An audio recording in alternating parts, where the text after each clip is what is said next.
Hey everybody, welcome to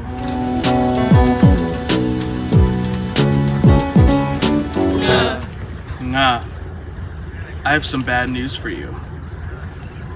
Did you know that you don't exist?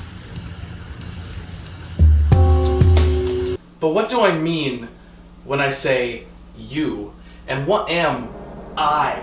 And why did I just conjugate those verbs that way? Like, what's happening? I don't even know what is anymore. Send help. As I mentioned in the previous Deixis video that I released a few months ago, Deixis is any element of a language that requires the context of the situation in which a conversation takes place to have any meaning. We went over some wacky extensions of physical and spatial deixis, and how beings with different perceptions of reality would incorporate different forms of directionality into their languages, communication methods, and their existences as a whole. And this time we're going to be looking at another important element of language that is pretty much universally deictic in one way or another in human language: personhood. Now, just like last time, I'm not making any claims, any absolute claims about the nature of reality. I'm just using a set of hypotheticals here to engage in a thought experiment for the purpose of creating some cool ideas for creative projects. Part 1. You don't exist.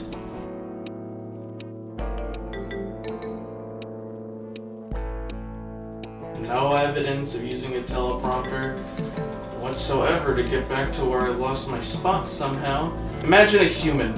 This human is me. And what is me? Me is me. Not you, not him, not her, not them. Me is the person who occupies the deictic position of the first person, the center of a sentient being's spatial and spiritual coordinates in reference to the core of one's consciousness is the first person. We shall again refer to this center point as the origin, or the ego, or the deictic center, or simply the self.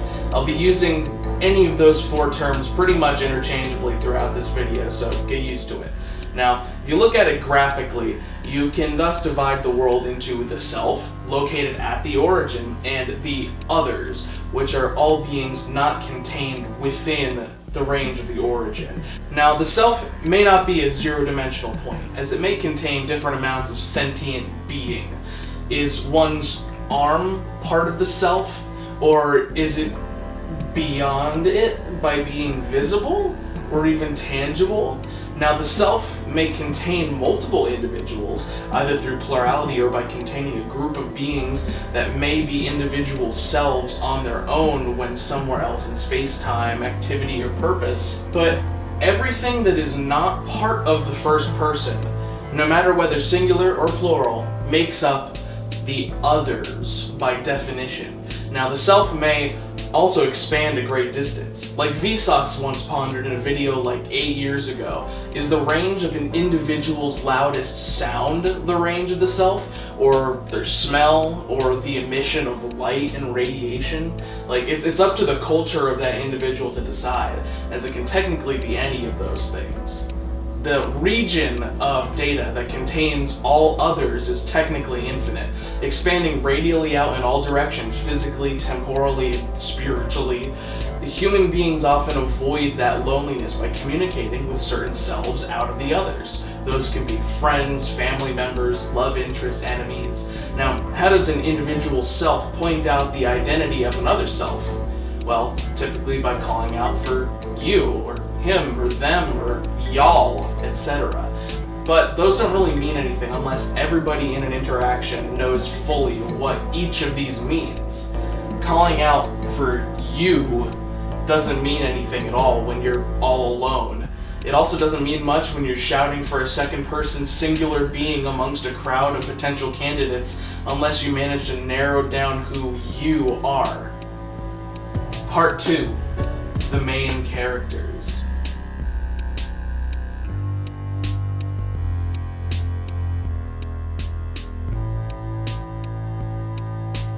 So, second person? Who's the first person? The first person whether singular or plural, is the deictic origin that we discussed, the here of the human spirit.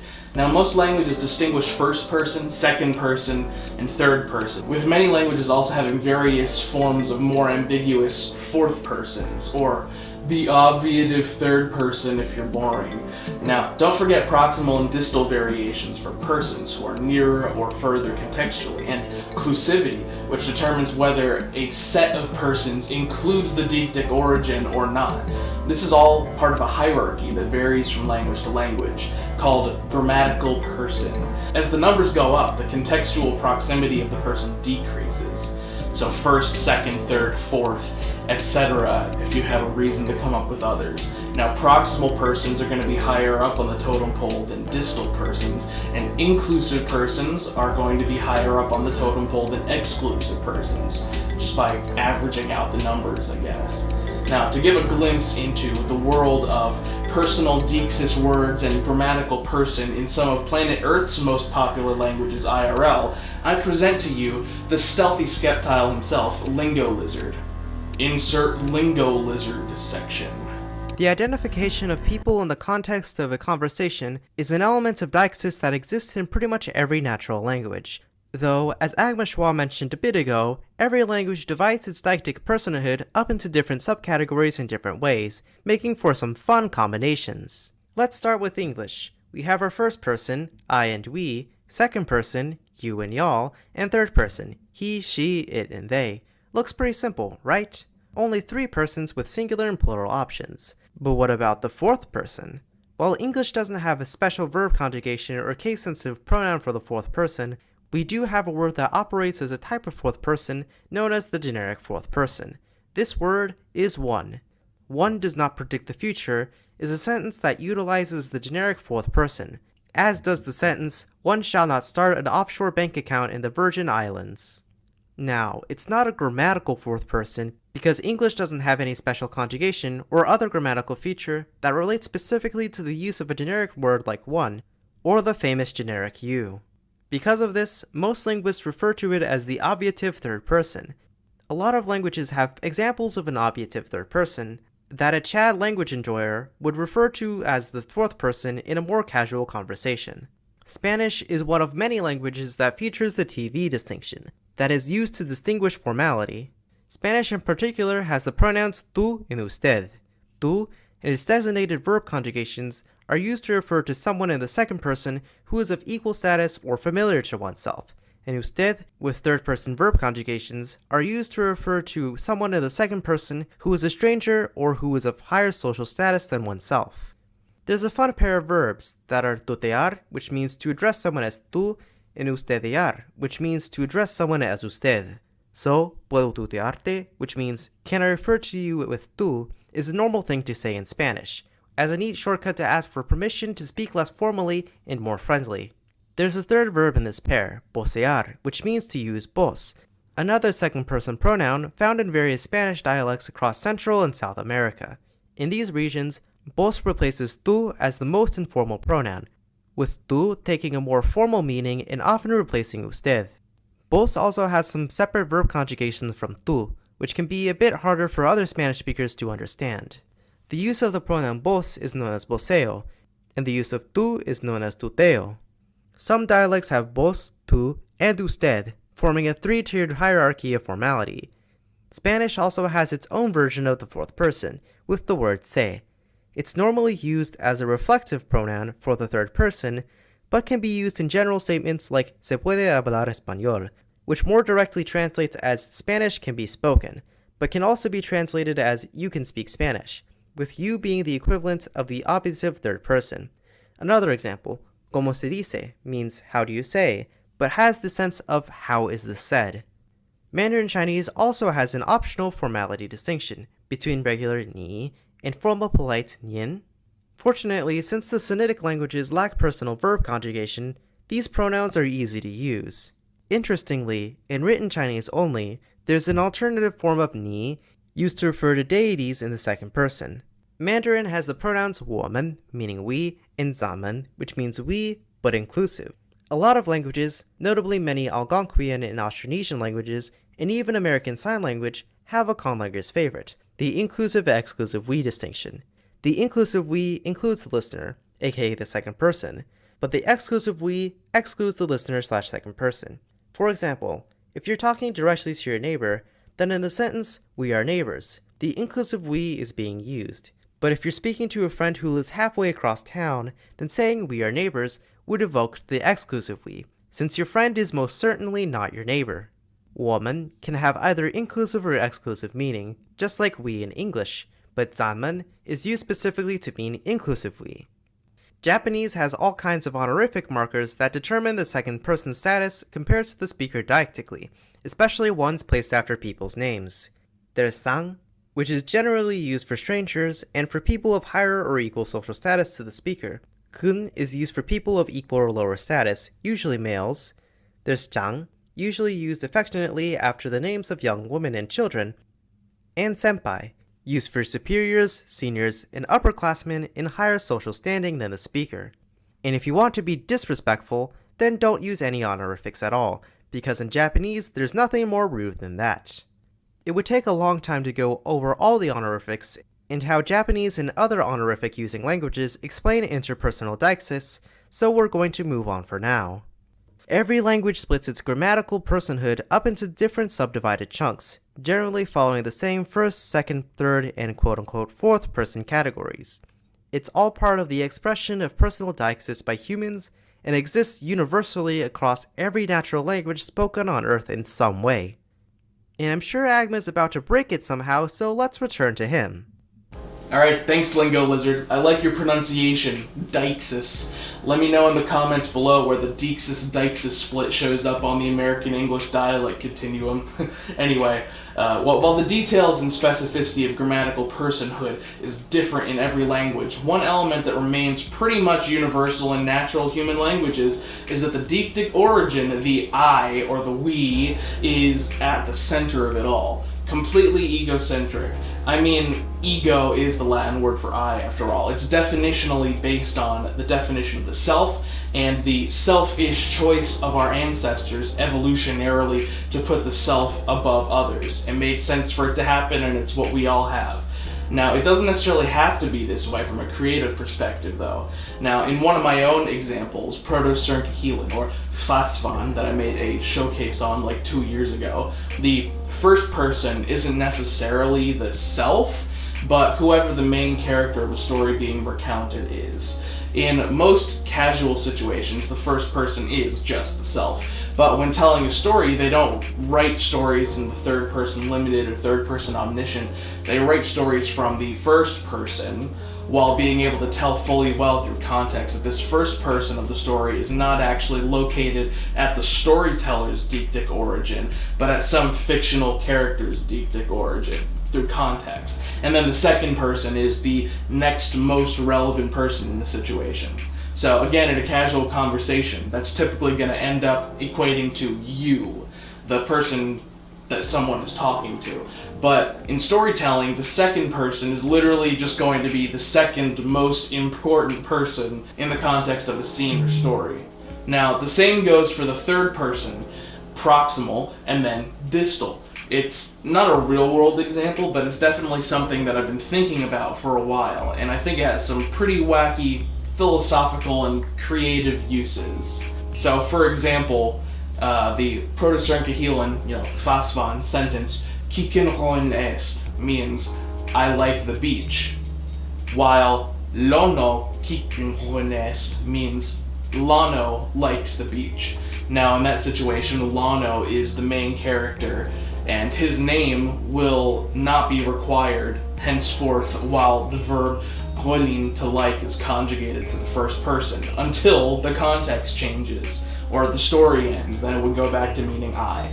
Right? Now, this sentence, Lono kiken hoin est, Lono likes the beach, shows that Lono is not the main character, but he is of prime importance. That's second person being used there in the verb hoilin. Kiken hoin est means you like the beach.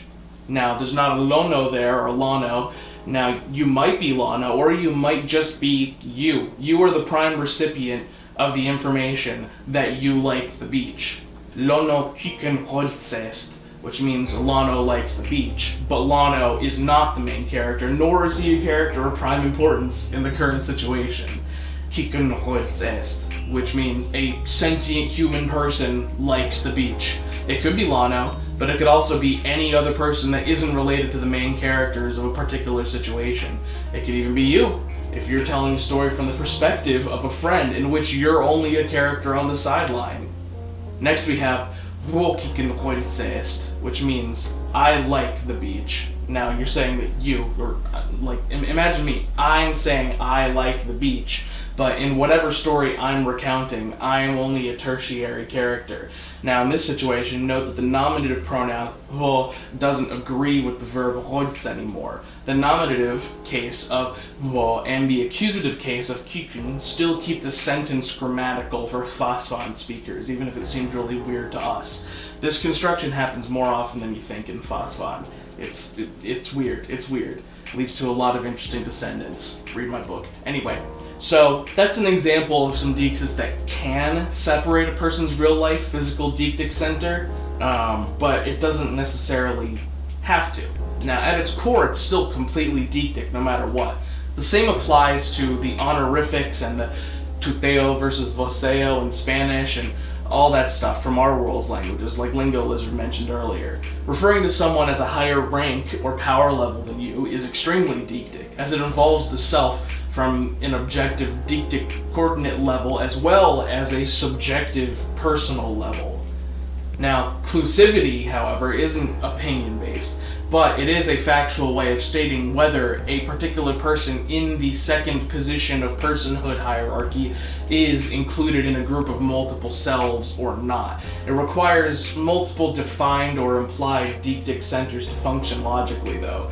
You need a minimum of 2 selves to create a first-person inclusive, but you need a minimum of 3 groups of selves to make a third-person exclusive. Now, I can't think of any natural languages that go beyond this, but you could hypothetically create higher levels of clusivity that require a minimum of 4 groups of selves, and so on. Imagine like a first-person hyperclusive that specifically mentions me and them, but not you and not the person we were just talking about, or me and you and one other person not included in this current social situation, or me and you and them, but not at least one person in this current social situation.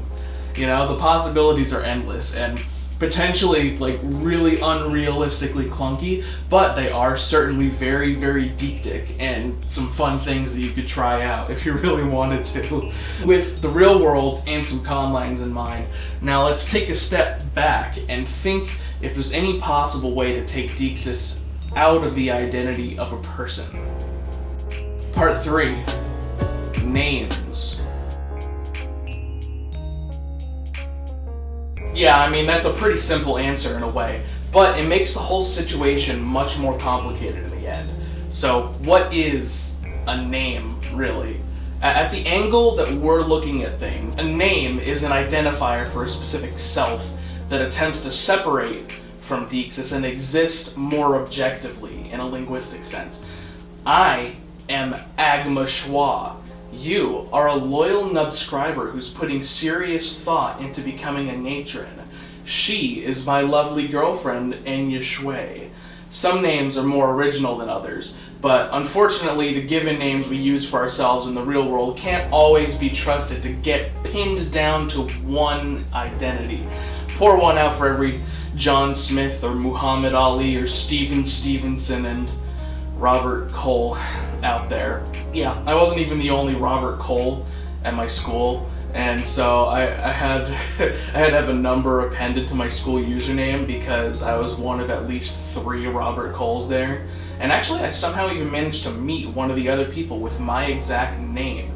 And even more coincidentally, he may or may not have been the guy my girlfriend at the time allegedly cheated on me with. but that's a story for another time. So I mentioned that I had to have a custom username in order to prove my individuality. Usernames are a pretty cool invention in terms of clarifying identity better than real-life names. Most websites don't allow for overlapping usernames, and most people have a small selection of usernames that they use in different contexts. Sometimes these are based on the same primary username, but just with different numbers or symbols where required. It's weird to think about, but my YouTube name is probably associated with my identity by more people than my actual name is, and I don't think I'm going to be meeting anybody else named Agma Schwa anytime soon. I was inspired by this when I made the original cultural conceptions of Paramechican culture. Got a video on that too, long before the language came to be. It was kind of a joke among my friends when we were like 10, but it ended up being an idea that I evolved into an actual thing, having numbers in their names. There are many common given names in Paramechican culture, so to distinguish themselves from others, most Paramechicans would include numbers in their names in their written forms, just kind of spliced between the consonant letters. And there's only one phonemic vowel in Paramechican, so Arodjun vowel symbols are used as numerals and are placed between these consonant letters to make a name look more like an Arodjun name aesthetically and to distinguish one person from another if they have the exact same name. But what if there was a society that went further than this? What if there was a society connected by a single server of some sort, whether technological or biological, where every sentient life form is able to intuitively know the exact username of every other sentient life form, and it was convenient for each being to reference the identity of said other life forms? Then every life form that existed within such a system, let's say like a forest or something, needs no deixis, because one could just refer to exactly and specifically every other ego in the system. Maybe they even refer to themselves as their username, because, you know, it doesn't really change the convenience anymore. We'd call that speaking in the third person from like our human perspective, but that term doesn't exactly work in such a reality. There would be no third person, no second person, and linguistically at least, not even a first person. But there's flaws in it. There is still a deictic center for each sentience, so there could still be a justification to refer to oneself as the self, but linguistically there wouldn't really be a requirement for that anymore. And thinking back to some semblance of real life real quick, think of our world servers, or more specifically the coding behind them, and coding in general. There are all sorts of things a programmer has to do to reference previously written code or codes built into the programming language by default. Weirdly worded shortcuts that programmers type into variable spots constantly. I know I'm not a programmer, this is just an observation I've noticed while watching Eternal work his digital magic, but watching his coding got me thinking. Does the syntax used in programming languages technically make those languages deictic? They reference other lines of code in specific contexts, and without context, the program would just release like an error message or something. Digital confusion. It's weird to think about, but looking even deeper into how the computer itself works, you get the binary code that makes everything actually happen, the ones and the zeros. And is there still deixis in a pure binary code, or is all the context like spoken to the exact accuracy required to convey all information needed for a program to execute successfully? For that matter, it calls into question the human brain. Our deictic center is pretty universally recognized in our eyes and our we's, and the person we're talking to is you. But our brains have memories. They recognize friends and family members and download the memory of a new stranger you're communicating with for the first time. Even if our brains don't have any need to remember a stranger we talked to once, technically your brain does recognize that person is an individual, distinct from anybody else that you know. So sometimes you'll see a person who looks similar to someone that we know, but we can usually still distinguish them, even if it takes a little time. There's various neurodivergences that affect one's ability to discern individuals, but for the sake of this thought experiment, I'm just pondering if the neuron coding of our brains itself works in a similar way to the binary code that works behind a program. Context subconsciously filled in with non-contextual factual information. So, thinking of a sentient server organism system without even having a first person could be more fathomable in that context. Maybe. Or I just confused you even more. Now, whatever, it's just a fun thought experiment. watch it again. Give me more watch time if you're confused. Anyway, but wait, if this sentient server thing only extends through a single forest system, how would its inhabitants refer to beings that came from the next forest over, or from another planet for that matter?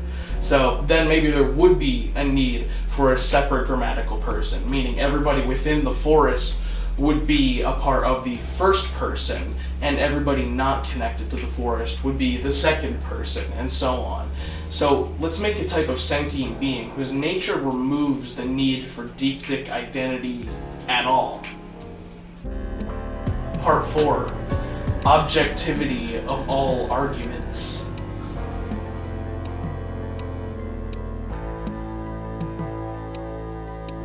So what if there was a sentient being that could unmistakably identify both the physical and spiritual identities of every other being they meet to an exact scientific degree where it would be impossible to make an error? I call this one the reader.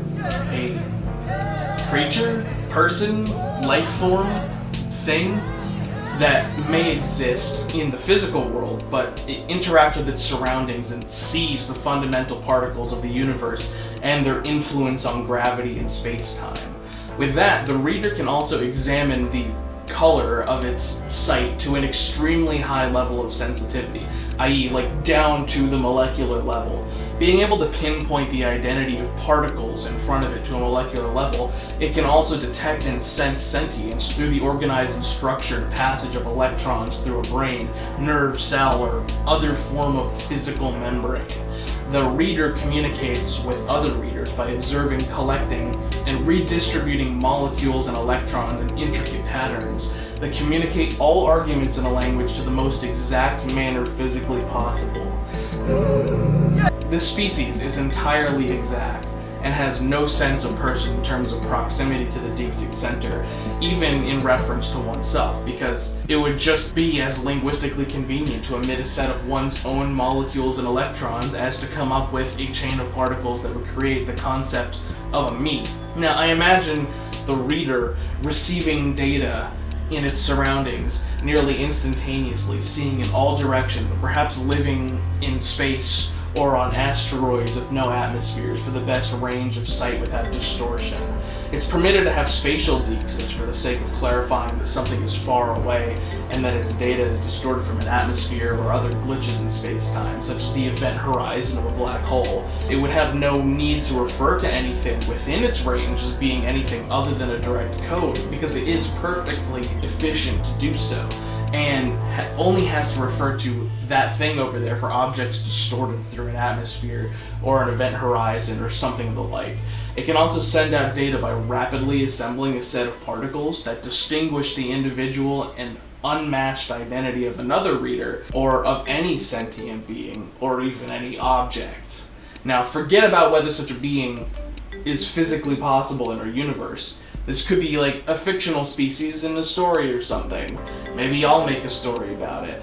With this system of casual, exact replication of identity for the sake of communication, the reader can communicate identity with like no subjectivity whatsoever. It's achieved objectivity for all linguistic arguments. Now, the peculiarities of its language must arise for verbs, adjectives, and other descriptors, but nothing it communicates, not even references to the self, is restricted by grammatical personhood.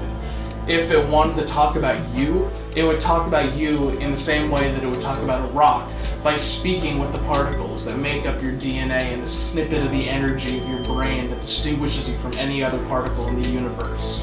It's an unmistakable set of data from one reader to another, even though you as a human would have absolutely no idea what's happening. And another more strange idea, a being with no perspective whatsoever. One that debatably knows that it exists, but nevertheless communicates with other members of its species, perhaps not actively with the intent of reaching a recipient, but passively as a product of evolution and an action out of habit and the natural life cycle of the being itself. I'm talking about the trees, of course. Now, plants have been known to secrete different chemicals into the soil, air, or both to send messages to other members of their species or to ward off members of other species from growing within their chemical range. But the nervous system of a plant acts more like a collaboration that flows with osmosis rather than as a coherent being. The petals of its flowers don't know that the roots are secreting chemicals or receiving them, and the stem doesn't know that the flower is shedding pollen until the flower dies and the stem receives the message to cut off circulation to the used flower, as far as we know. But it doesn't know where me ends and you begins. It just reacts to the stimuli coming in and instinctually provides coding to the outside world that the other trees may receive. These codes could be gametes, pheromones, sunlight, vitamins, the angle of the sun, the temperature, but at the atomic level, they all tell the plants to do a specific thing, each one. Is this language? Not really, because it can't, as far as we know, be creative. That's why the Lorax exists, because he speaks for the trees, who cannot speak for themselves. Don't look it up, but Danny DeVito is the official United Nations representative to the trees. The source, I said so. The trees are, just like the readers, pretty close to fully objective in their perspective, if they have a perspective. Now, reaching an objective view of the self versus the unself, the other, is impossible for us to really understand. But I tried getting close with these thought experiments. The readers, and maybe the trees, have pretty close to objective views of their nature within and as part of the natural world as a whole. Because from an objective standpoint, there is no you. You don't exist. It evolutionarily has benefited life straight from chordata on within the biosphere of the Earth to recognize a concrete origin point to the graphic of personal deixis. But that doesn't mean that it's the only way. And I'm sure you all could come up with completely impersonal forms of language if you tried, so definitely leave your ideas in the comments below. And remember what LingoLizard said about different forms of personal deixis within human society, from honorifics and formal and informal to inclusivity and beyond. There's a whole lot of ways you can talk about who's who compared to you. Conclusion. Well, there you go. The product of another deep dive into another aspect of linguistic and cerebral deixis. It's pretty cursed, right?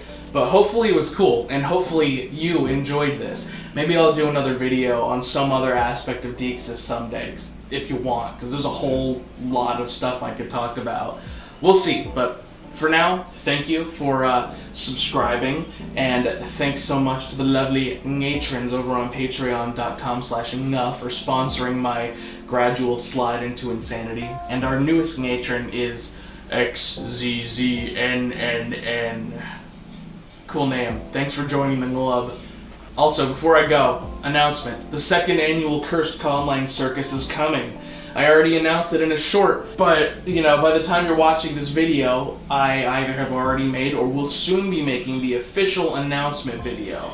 But start making your submissions today while there's still some summer vacation left.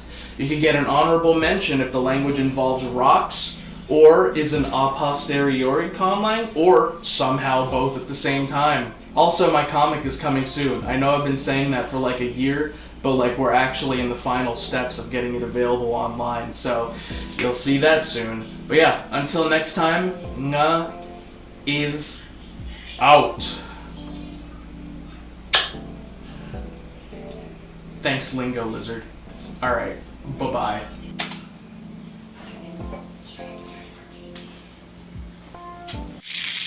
Do you think he knows?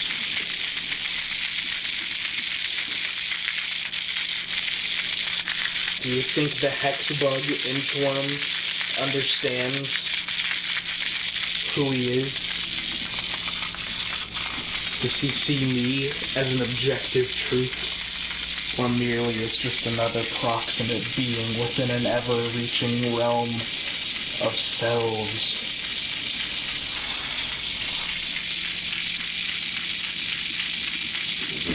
Personally, I think he's just worming around.